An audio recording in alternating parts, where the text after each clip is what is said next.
الحمد لله وحده والصلاة والسلام على من لا نبي بعده. أما بعد فأعوذ بالله من الشيطان الرجيم. بسم الله الرحمن الرحيم.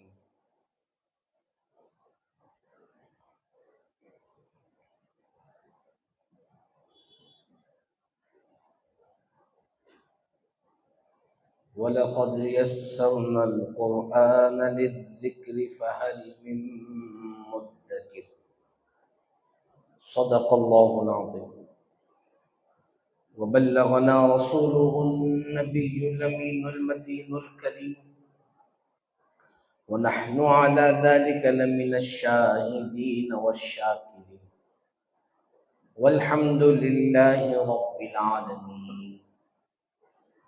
السلام علیکم ورحمۃ اللہ تعالی وبرکاتہ۔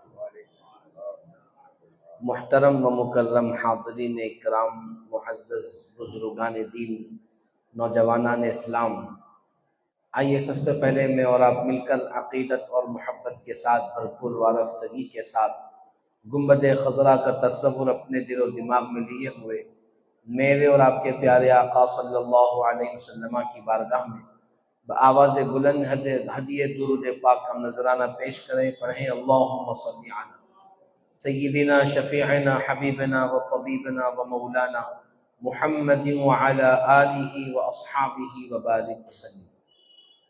اور جن حضرات نے اعتکاف کی نیت نہ کی ہو وہ اعتکاف کی نیت بھی کر لے۔ نویت سنت الاعتکاف۔ اللہ سبحانہ و تعالیٰ نے قرآن مجید فرقان حمید میں تمام مومنین و مومنات کے لیے بہت سارے احکامات نازل فرمائے، اور ہر مومن مسلمان کے لیے لازم و ضروری ہے کہ جب وہ اللہ پر اور اس کے رسول پر ایمان لایا ہے یا پھر پیدائشی مومن ہوا ہے الحمدللہ اللہ کے فضل و کرم سے، تو ہر مومن کے لیے یہ جاننا ضروری ہے کہ اس کا رب اس سے کیا چاہتا ہے، رب ذوالجلال کی منشا کیا ہے، اس کی چاہت کیا ہے، رب کریم اپنے بندوں سے کیا چاہتا ہے۔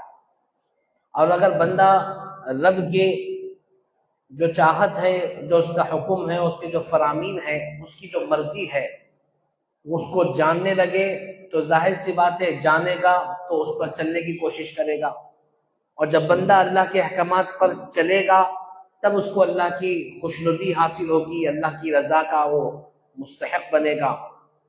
تو آج کے اس دور میں، جس دور میں ہم زندگی گزار رہے ہیں، مہنگائی آسمان کو چھو رہی ہے، ہر ایک کا یہ کہنا ہے، مگر محنت و مشقت کرنے کے لیے پہلے جتنا لوگ کوشش کرتے تھے آج کے دور میں وہ کوشش اور کم ہو گئی۔ پہلے کے لوگ جتنی محنت کرتے تھے، جتنی کوشش کرتے تھے، رزق کے لیے جتنی مشقتیں اٹھاتے تھے، آج کے لوگ اس کا آدھا بھی نہیں کر رہے، اور اس کے بعد ہر ایک کی زبان پر یہی ہے کہ یہ مہنگائی کا دور ہے، پریشانی کا دور ہے۔ میرے بزرگوں، نوجوانوں، اللہ سبحانہ و تعالیٰ کا وعدہ ہے کہ اللہ تعالیٰ ہر پیدا ہونے والی مخلوق کو اللہ نے رزق کا وعدہ کیا ہوا ہے۔ صرف انسان ہی نہیں، جتنی مخلوقات ہیں اللہ نے تمام مخلوقات کو رزق دینے کا وعدہ فرمایا۔ اب رزق کے ملنے میں بندہ کتنی بھی چھلانگے لگا لے، جتنے اس کے مقدر میں لکھا ہے اتنا ہی ملے گا، اور اگر بندہ کوشش کرے گا تو ظاہر سی بات ہے کوشش کرنا انسان کے اختیار میں دیا گیا، اور اس کو حکم دیا گیا کہ بھئی تم اپنے رزق کے لیے محنت کرو، کوشش کرو۔ جب بندہ کوشش اور محنت کرے گا تبھی تو اس کا آنے والا رزق حلال کہلائے گا۔ لیکن میرے بزرگوں، نوجوانوں، ساتھ ہی ساتھ زندگی گزارنے کے لیے رزق ضروری ہے، لیکن آخرت کو سنوارنے کے لیے اللہ اس کے رسول کی اطاعت ضروری ہے۔ اور اگر کوئی بندہ اللہ اس کے رسول کی اطاعت 100% کرنے کی کوشش کرے گا، اللہ پاک اس کی رزق کو بھی برکت والا بنائے گا اور آخرت کی کامیابی بھی عطا فرمائے گا۔ اب ظاہر سی بات ہے جب بندہ اللہ کو راضی کرنے میں لگا ہوا ہے، اللہ کو منانے میں لگا ہوا ہے، اللہ کو خوش کرنے میں لگا ہوا ہے، تو جو رزق دینے والا پروردگار جس کو بندہ راضی کرنے کی کوشش کر رہا ہے، وہ پروردگار اس بندے کو بھوکا پیاسا رکھے گا، رزق سے محروم رکھے گا؟ ہرگز نہیں۔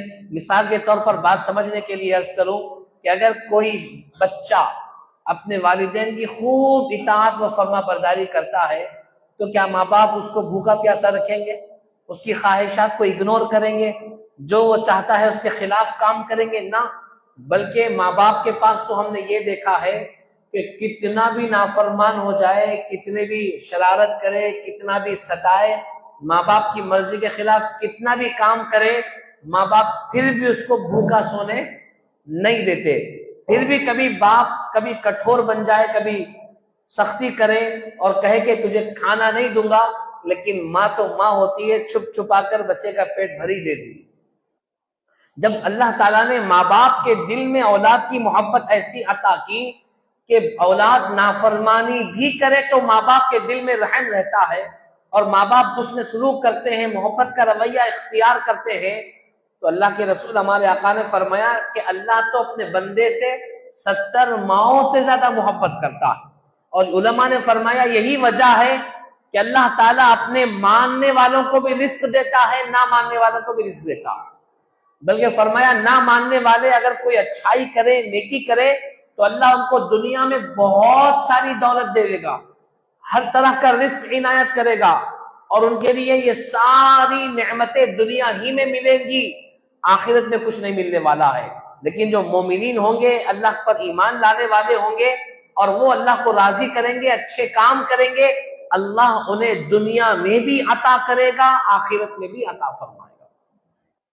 اسی چیز پر ہمیں غور و فکر کرنا اور اسی نوعیت کے حساب سے، اسی مزاج کے حساب سے اور اسی ترتیب وار ہمیں اپنی اولاد کی بھی تربیت کرنی ہے۔ میرے بزرگ و نوجوانوں، پچھلے 2-4 جمعہ سے یا اس سے زیادہ ہی اولاد کی تربیت اور اولاد کے تعلق سے چند باتیں آپ حضرات کے سامنے میں عرض کر رہا تھا۔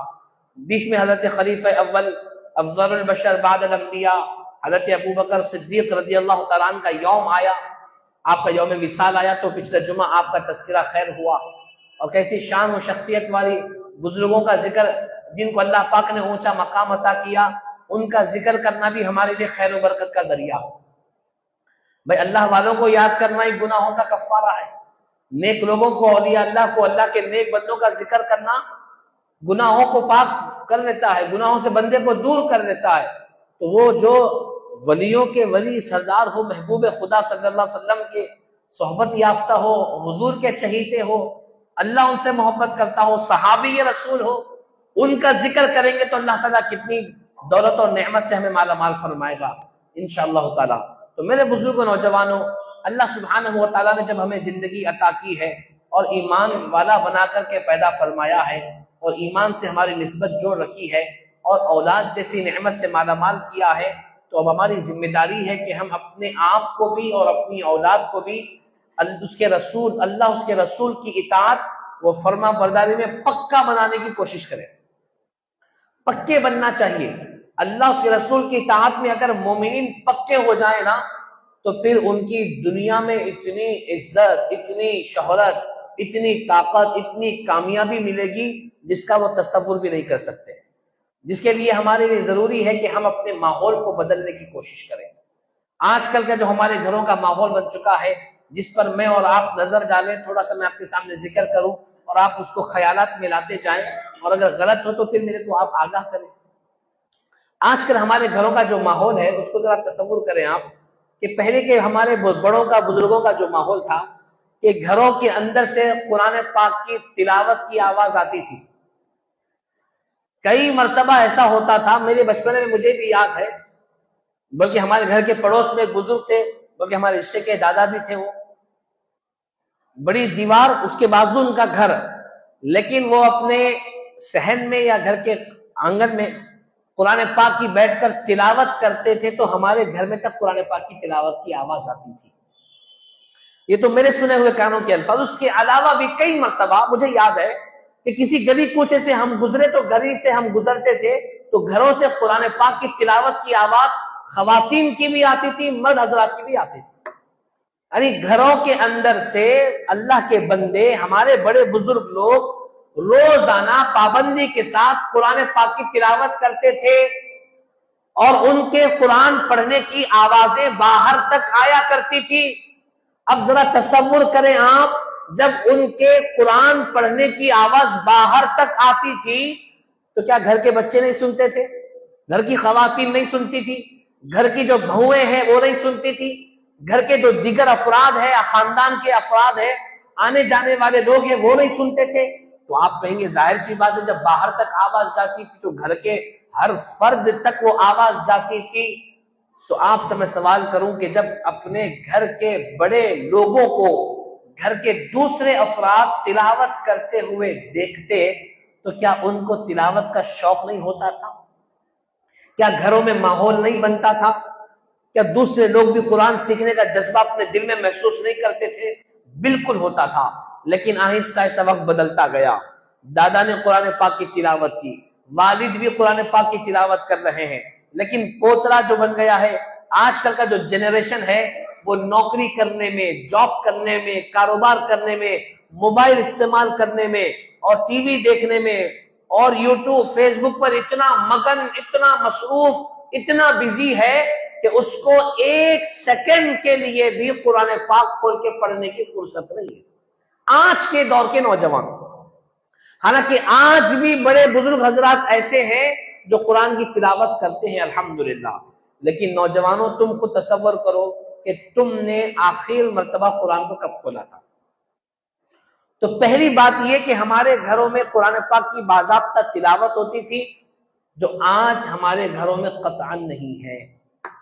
مہینوں گزر جا رہی, بلکہ سال گزر جا رہا ہے. کئی گھر تو ایسے ہوں گے جو رمضان میں قرآن کھلا تھا تو پھر رمضان میں کھلے گا. میرے بزرگوں, نوجوانوں, ایک تو ہماری حالت یہ ہوگی. دوسری چیز, صبح کے اٹھنے کے معاملے میں آپ کے سامنے عرض کروں گا. ہمارے گھر کے بڑے بزرگ حضرات پہلے فجر سے پہلے اٹھ جایا کرتے تھے اور اپنے بچوں کو بھی اٹھایا کرتے تھے, بیوی کو بھی اٹھاتے تھے, بیٹیوں کو بھی اٹھاتے تھے, اور پورے گھر کے لوگ فجر کی نماز پڑھتے تھے. لیکن آج کیا ماحول ہے, میں بھی تصور کروں, آپ لوگ بھی تصور کریں ایک سیکنڈ کے لیے آنکھ بند کر کے, ہمارے گھر میں کتنے لوگ ہیں اور کتنے لوگ نماز پڑھتے ہیں. میں کتنے مرتبہ فجر کی نماز پابندی سے پڑھتا ہوں. میری اولاد فجر کی نماز پڑھتی ہے یا نہیں پڑھتی ہے؟ 5 نمازیں اللہ پاک نے دن میں فرض قرار دی, 5. ان 5 میں سے سب سے پہلی, سب سے افضل, جس کا ثواب بھی بہت زیادہ ہوگا, وہ ہے فجر کی نماز. حافظوا علی الصلوات والصلاة الوسطی, قرآن پاک میں اللہ نے حکم دیا کہ فجر کی نماز اور عصر کی نماز کی خاص طور پہ حفاظت کرو.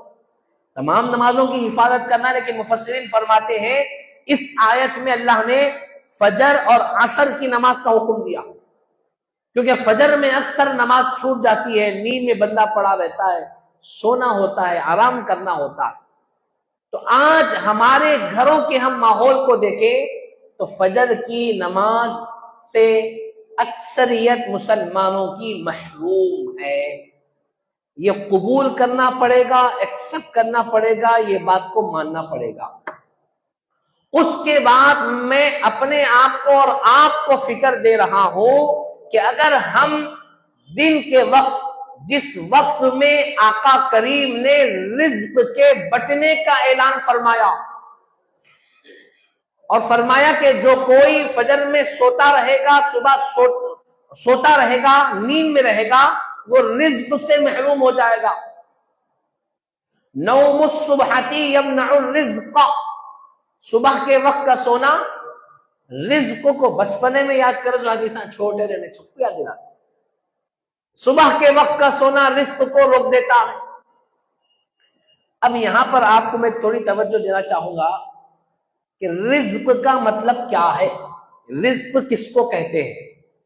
اگر میں آپ سے پوچھوں کہ رزق کیا ہے تو فوراً آپ کے ذہن میں یہ بات آ جائے گی, روٹی رزق ہے, کھانا رزق ہے, بریانی رزق ہے, ولیمہ رزق ہے, اچھا کھانا, چاول, روٹی, دال, کھانے پینے کی جو چیزیں ہیں وہ رزق ہے، یہ آپ کے ذہن میں آئے گا یا پھر اکثریت کے ذہن میں آئے گا۔ لیکن جب ہم علماء کرام کی خدمت میں پوچھتے ہیں کہ اے علماء کرام، اے علم جاننے والے، اے دین جاننے والے، ہمارے رہبران، آپ بتائیں کہ رزق کس کو کہتے ہیں؟ تو علماء کرام نے فرمایا کہ رزق کا مطلب ہے زندگی، رزق کا مطلب ہے صحت، رزق کا مطلب ہے خوشی، رزق کا مطلب ہے کپڑا، رزق کا مطلب ہے گھر، رزق کا مطلب ہے آرام، سونا، رزق کا مطلب ہے تمام تر اوڑھنے بچھونے کے، یا پھر اور آسان مختصر الفاظ میں بولوں تو ہماری زندگی کی جتنی ضرورت کی چیزیں ہیں ان تمام چیزوں کو جوڑ کر کہا جاتا ہے رزق۔ رزق سے مطلب ہرگز بھی یہ تصور مت کرے کہ رزق کا مطلب صرف کھانا ہوگا، کھانا تو ہے ہی، لیکن رزق سے مراد یاد رکھیں، رزق سے مراد علماء کرام نے فرمایا تمام زندگی کی اشیاء، تمام ضروریات زندگی کی تمام ساز و سامان کو رزق میں شامل کیا گیا۔ تو آپ تصور کریں، آپ خیال کریں میرے بزرگوں نوجوانوں، آقا کریم صلی اللہ علیہ وسلم کا یہ ارشاد، نوم الصبح یمنع الرزق، صبح کے وقت کا سونا رزق کو روکتا ہے۔ تو اس حدیث پاک پر جب غور کروں میں اور آپ تو ہمیں یہ ماننا پڑے گا کہ جو اگر کوئی صبح کے وقت سوتا رہے گا خوشی سے بھی دور ہوتا جائے گا، کھانے پینے سے بھی دور ہوتا جائے گا، صحت و آرام سے بھی دور ہوتا جائے گا، کاروبار سے بھی دور ہوتا جائے گا، ضروریات زندگی سے بھی محروم ہوتا چلا جائے گا، یعنی تمام نعمت کی چیزوں سے وہ بندہ دور ہوتا چلا جائے گا جو بندہ صبح کے وقت سوتا رہے گا۔ رزق کو اپنے ذہن میں رکھے، لفظ رزق کو اب آپ غور و فکر کرتے چلے جائیں۔ رزق کا مطلب یہ جب بیان کر دیا گیا ہے تو اب ہماری ذمہ داری یہ ہے کہ ہم ایک ایسا ماحول اور ایک ایسی کوشش کریں کہ جس کے ذریعے سے ہم صبح کے وقت میں اٹھنے کے عادی بنے۔ یہ آج کے دور کا سب سے ٹف ٹاسک ہے، سب سے مشکل ترین کام نوجوانوں کے سے خاص طور پہ۔ اب جو بڑے بزرگ حضرات ہیں بھائی اللہ ان کو صحت و تندرستی دے، لیکن حقیقت بھی یہ ہے کہ انسان کی جب عمر بڑھ جاتی نا تو نیند نہیں آتی۔ نیند کب آتی اچھی؟ جوانی میں آتی مست نیند، بڑھاپے میں نیند نہیں آتی، شوگر، جوڑوں میں درد، کمر میں درد، بی پی، فلاں، یہ وہ 50 قسم کی بیماریاں انسان کو لپٹ گئے، اب سو رہے تو بھی نیند نہیں آ رہی۔ اسی لیے کیا فرمائے شریعت میں آقا کریم صلی اللہ علیہ وسلم، غور کرنے کی بات ہے کہ ایک جوان کی عبادت بوڑھے کی عبادت سے 70 گنا بڑھ کے افضل ہے۔ بعض حدیثوں میں 700 بھی ذکر کیا گیا، یعنی ایک ضعیف العمر شخص نماز پڑھ رہا ہے اور ایک جوان نماز پڑھ رہا ہے تو جوان کی عبادت افضل ہے اس بوڑھے شخص سے۔ کیوں؟ اس لیے کہ وہ جوانی جس میں خواہشات ہے، ارمان ہے، شیطان کے ولولے ہے، شیطان کا بہکاوا ہے، نفسانی خواہشات ہے، جوانی کی ہلچلیں ہیں، تمام تر برائیوں کے باوجود نوجوان کنٹرول کر کے اپنے رب کو راضی کرتا ہوا اللہ کی بارگاہ میں آ کر جھکا ہوا۔ فرمایا کہ بوڑھے شخص کی عبادت سے جوان کی عبادت کئی گنا افضل ہے۔ تو سوتے بھی کون صبح کے وقت میں؟ اکثر نوجوان ہمارے۔ اب اگر نوجوان ہمارے صبح میں سوتے رہیں گے اور وہ بولیں گے کہ مصعب کاروبار نہیں چل رہا، مصعب نوکری نہیں مل رہی، مصعب جاب نہیں چل رہا، مصعب تکلیف ہو رہی، کمزوری دکھ رہی، آنکھیں کمزور ہو جا رہی، پیسے میں برکت نہیں رہ رہی، صحت نہیں رہ رہی، اولاد نہیں ہو رہی، اولاد فرما بردار نہیں ہو رہی، یہ تمام تر چیزیں اگر ہمارے ساتھ جڑ گئی ہے تو اس کے لیے ہمیں سب سے پہلے جو کرنا ہے وہ یہ ہے، نوم الصبح یمنع الرزق، صبح کے وقت کا سونا رزق کو روکتا ہے۔ اگر ہم صبح بیدار ہونے کے عادی بن جائیں گے تو نوجوانوں تم سے زیادہ کامیاب کوئی نہیں ہو سکتا، تم سے زیادہ خوش کوئی نہیں رہ سکتا، تم سے زیادہ صحت مند کوئی نہیں ہو سکتا۔ اگر تم صحت چاہتے ہو، کامیابی چاہتے ہو، رزق میں، کاروبار میں، پیسے، مال و دولت میں صحت میں برکت چاہتے ہو تو مجھے اور آپ کو ضروری ہے کہ ہم فجر میں صبح کے اولین ساعتوں میں اٹھنے کی عادت بنائیں اور اپنے بچوں کو بھی اٹھائیں، اپنی اولاد کو اٹھائیں۔ بہت سارے گھروں میں دیکھا گیا کہ اسکول کا ٹائم ہوتا ہے نا، اسکول کے ٹائمنگ کے حساب سے 7:30 8 بجے تک آٹو والے آ جاتے ہیں، تو بچوں کو اٹھاتے 7 بجے، فجر کی نماز ہو رہی 6 بجے، پونے 6 بجے، اور بچوں کو اٹھا رہے 6:30 7 بجے۔ ایک آدھا پون گھنٹہ پہلے بچوں کو اٹھا لیے تو بچے فجر کی نماز پڑھ لیں۔ نہیں نیند خراب ہو جاتی بچوں کی، اسکول جانا ہے بچوں کو، فجر میں نہ کو اٹھاؤ، فجر میں نہیں اٹھاتے۔ اسکول کو سردی رہو، موسم بارش کا رہو، کوئی بھی موسم رہو، اسکول کو ڈما نہیں ہوتا، لیکن فجر کی نماز کو اٹھانے کے لیے ہماری اولاد کے لیے ہمارا دل تیار نہیں ہو رہا۔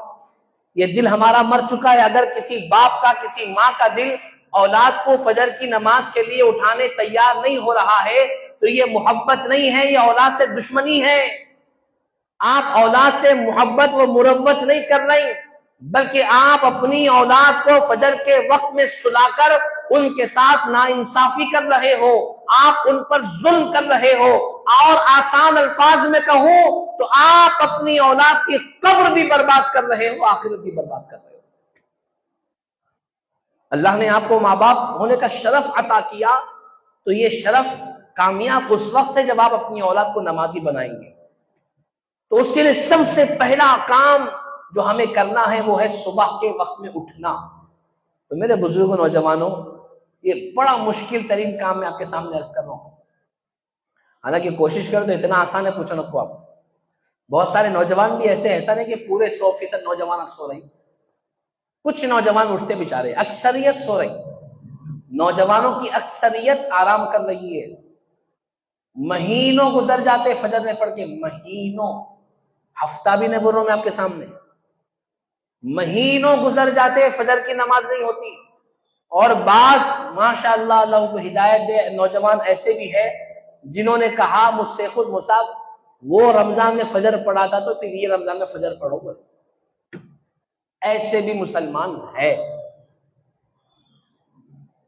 اگر ایسے لوگ ہیں تو پھر اللہ سے رجوع ہو، کوشش کرے، نیت کرے، ارادہ کرے، اس کے بعد پابندی کرے، پھر اس کے بعد اللہ کی عنایتوں کو آپ اپنی آنکھوں سے دیکھیں، اللہ کی نوازشوں کو دیکھیں، اس کے راضی ہونے کو دیکھیں، اس کے انعامات کو آپ اپنی آنکھوں سے دیکھیں۔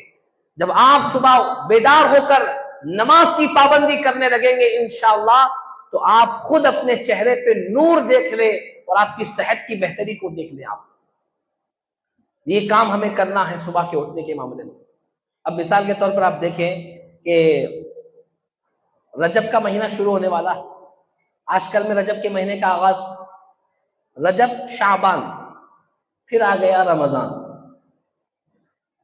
ہمارے آقا کریم صلی اللہ تعالی علیہ وسلم کی سیرت پاک کو جب ہم پڑھتے ہیں تو آقا کریم صلی اللہ علیہ وسلم کے تعلق سے صحابہ اکرام نے یہ کہا کہ میرے اور آپ کے پیارے آقا صلی اللہ علیہ وسلم کثرت کے ساتھ رجب اور شعبان کے مہینے میں روزوں کا اہتمام کرتے تھے، کثرت کے ساتھ، یعنی شعبان کا پورا مہینہ، رجب کا پورا مہینہ روزے رہتے اور شعبان شب برات تک روزوں کا اہتمام کرتے۔ صحابہ اکرام بھی رہتے، حضور رمضان تک بھی رہتے، لیکن صحابہ سے کہتے کہ اب تم روزے نہ رکھو، رمضان قریب آنے والا ہے، اپنی صحت کا خیال کرو، کہیں ایسا نہ ہو کہ مسلسل روزے رہنے کی وجہ سے تمہارے جسم میں کمزوری آ جائے اور تم بیمار پڑ جاؤ اور کہیں رمضان کے روزے نہ چھوٹ جائے۔ مگر رجب کا مہینہ پورا روزے رہنا یہ ہمارے آقا کی سنت، کثرت سے روزوں کا اہتمام کرنا ان مہینوں میں ہمارے آقا کی سنت، بلکہ ہر نماز میں، ہر موقع پر میرے اور آپ کے آقا دعا کرتے، اللہم بارک لنا فی رجب و شعبان وبلغنا رمضان، اے اللہ رجب اور شعبان میں برکتیں عطا فرما اور ہم کو رمضان سے ملا دے مولا۔ یہ ہمارے آقا کی دعا ہوتی۔ رجب کے مہینے کا آغاز ہوتے ہی آقا کریم صلی اللہ علیہ وسلم نے فرمایا کہ رجب کون سا مہینہ ہے؟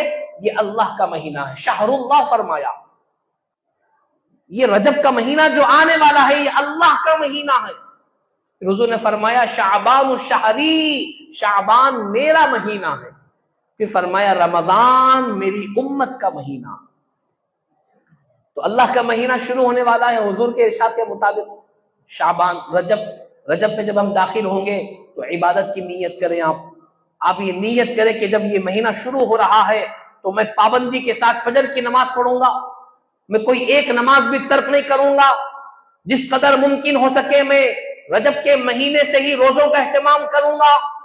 نفل روزوں کا آپ اہتمام کریں، اگر پورا مہینہ نہیں رہ سکتے ہیں تو شروع کے 3 دن رہے، پھر درمیان میں کچھ دن رہے، پھر آخر میں کچھ دن رہے۔ یہ بھی آپ سے نہیں ہو سکتا تو جو ہمارے آقا کی سال بھر کی سنت ہے پیر اور جمعرات کا روزہ رکھنا، میرے نوجوانوں بزرگوں آپ پیر اور جمعرات کے روزے کا اہتمام کریں۔ جب آپ ان روزوں کا اہتمام کریں گے، فجر کی نماز کو اٹھیں گے، نمازوں کی پابندی کریں گے تو میرے بزرگوں دوستوں آپ کا ایمان پختہ ہوگا، آپ کے بگڑے ہوئے حالات سنبھلیں گے، آپ اللہ کو راضی کرنے والے بنیں گے، اللہ آپ سے خوش ہوگا۔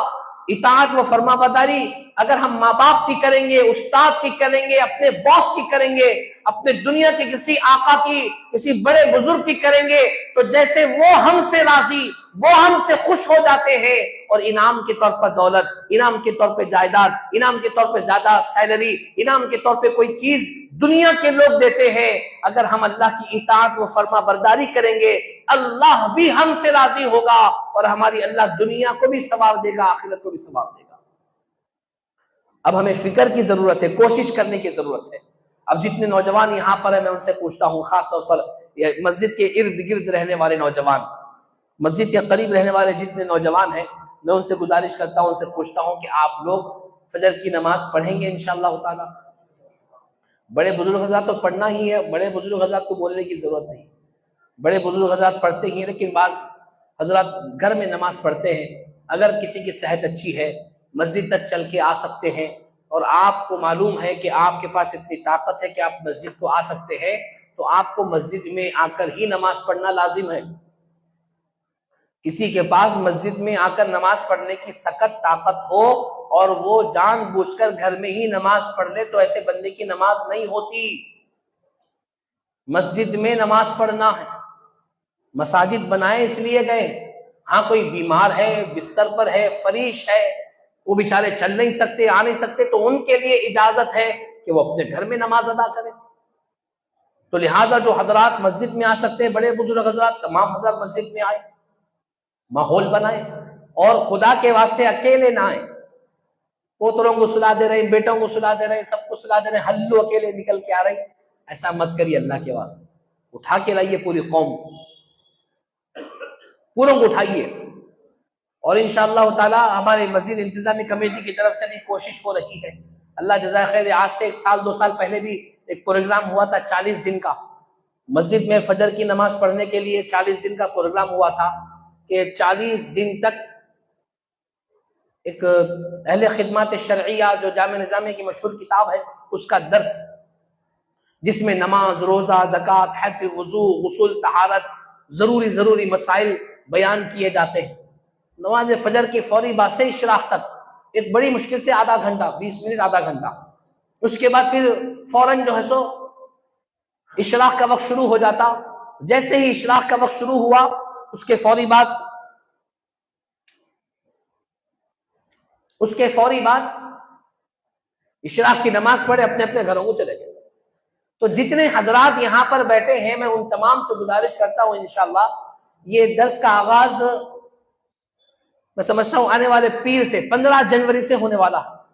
آج کیا تاریخ ہے؟ آج 12، 13، 14، 15 ہفتہ اتوار، 2 دن بھی نماز پڑھنا ہے، ساری 2 دن چھٹی نماز کو 2 دن بھی پڑھنا ہے، لیکن پیر کے دن سے انشاءاللہ تعالی میں بھی انشاءاللہ مسجد حاضرہ میں نماز فجر پڑھوں گا انشاءاللہ۔ تو آپ میں سے جتنے حضرات، جتنے لوگ، خاص طور پر جتنے نوجوان باہمت ہیں، اچھے ارادے کے مالک ہیں اور اپنے آپ میں یہ تصور کرتے ہیں کہ میں جو بولتا ہوں وہ کر سکتا ہوں، میں شیطان سے ہارنے والا نہیں ہوں، میں بالکل کر کے دکھاؤں گا، یہ تصورات اگر آپ کے ذہن و دل میں آ رہے ہیں تو آپ کے لیے بھی یہ دعوت ہے کہ آپ بھی یہاں پر آ کر فجر کی نماز پڑھیں گے، میں بھی آپ کے ساتھ موجود رہوں گا۔ فجر کی نماز کے بعد اشراق تک آدھے گھنٹے 20 منٹ کا درس ہوگا روزانہ. ترتیب بار ہم کوئی چیز سیکھنے کی کوشش کریں گے. نماز سیکھیں گے, طہارت سیکھیں گے, غسل سیکھیں گے, وضو سیکھیں گے, ضروری مسائل سیکھیں گے. آپ کے کوئی پرسنل مسائل ہے وہ بھی سن کر انشاءاللہ تعالیٰ میں اپنے اساتذہ سے پوچھ کر آپ لوگوں کو جواب دینے کی کوشش کروں گا. اس کے بعد اشراق پڑھیں گے, چلے جائیں گے. انشاءاللہ ہم رمضان تک یہ چیز کو جاری رکھیں گے انشاءاللہ. تو میرا ساتھ دیں گے آپ لوگ انشاءاللہ. بڑے بزرگ حضرات سے بھی گزارش ہے کہ وہ حضرات بھی تشریف لائے, اور خاص طور پر نوجوانوں سے بھی گزارش ہے کہ وہ حضرات بھی تشریف لائے. ایک ہمارے استاد محترم حضرت علامہ مولانا ڈاکٹر محمد عبد الغفور قادری رحمت اللہ تعالی علیہ, یہ بہت بڑے بزرگ گزرے ہمارے استاد محترم, نائب شیخ التجوید, سابقہ شیخ التجوید جامعہ نظام میں بہت سارے علماء کرام حضرات بزرگ حضرات پہچانتے ہیں. وہ کئی سالوں سے ایک نظامی جنتری چلا رہے ہیں, اور ہر سال مسجد اعظم میں اس کا اعلان ہوتا ہے. اس سال آنے میں تاخیر ہو گئی.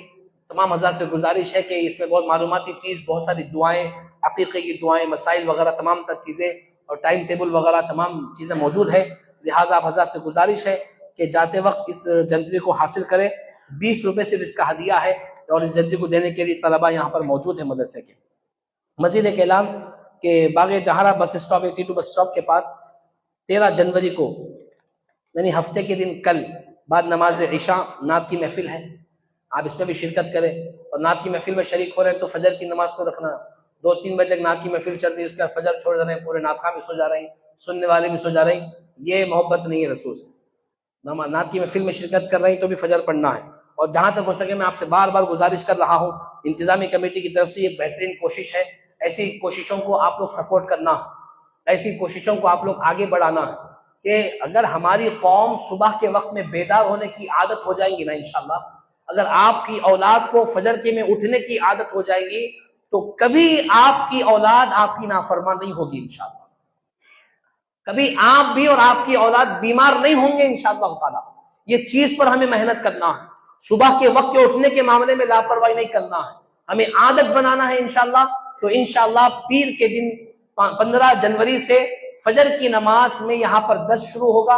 آپ کو واٹس ایپ کے ذریعے سے آپ لوگوں تک یہ پیغام پہنچے گا. مزید جن حضرات کو اٹھنے میں پرابلم ہوتی ہے, 2-3 منٹ زیادہ لے رہا ہوں, اگر کسی حضرات کو صبح اٹھنے میں پرابلم ہوتی ہے وہ اپنا فون نمبر لکھا دیجیے آپ انتظامی کمیٹی کے پاس. انتظامی کمیٹی کے لوگ یہاں تک آپ کی خدمت کرنے کے لیے تیار ہے کہ جو لوگوں کو صبح اٹھنے میں پریشانی ہے وہ فون نمبر لکھائیں گے تو فجر کی نماز سے پہلے لوگ آ کر مسجد میں بیٹھ کر آپ کو فون کر کے اٹھتے ہیں. شرط یہ ہے کہ فون سائلنٹ نہیں کرنا. نمبر دے دے رہے ہیں, فون سائلنٹ کر کے رکھ دے رہے ہیں, کرو فون. کتنے کرتے ہیں فون سائلنٹ, یعنی بات صورت ہے بھائی کوشش کرے بھی تو نینو شاد لہری مصعب کتنا کی کوشش کرو, تو فون کرے تو کیا رہتا ہے, بیچارے مسجد والے فون کرے چلو جائیں گے اٹھ کے بول کے رہتا فکر. ٹھیک ہے نا. تو آپ لوگ خدا کے واسطے اپنے اپنے نمبرز دکھائیے. اور میں یہ چاہ رہا ہوں کہ اب جتنے لوگ مسجد میں بیٹھے ہوئے ہیں فجر میں بھی اتنے لوگ رہیں گے انشاءاللہ. کتنی ہلو برو پیچھے والا تو بوروج نہیں جان دو کہاں ہوتا, رہیں گے انشاءاللہ. اللہ مجھے اور آپ کو عمل کی توفیق عطا فرمائے. ہمیں ان تمام باتوں پر عمل کی توفیق عطا کرتے ہوئے ہمیں ہمیشہ صبح اٹھ کر فجر کی نماز کا اہتمام کرنے کی توفیق رفیق عطا فرمائے. آمین بجاہ النبی الکریم والحمد للہ رب العالمین. اپنی اپنی جگہ پر کھڑے ہو کر صفے درست فرما لیں اور اس کے بعد سنت ادا کریں. آگے بڑھیں اور صفے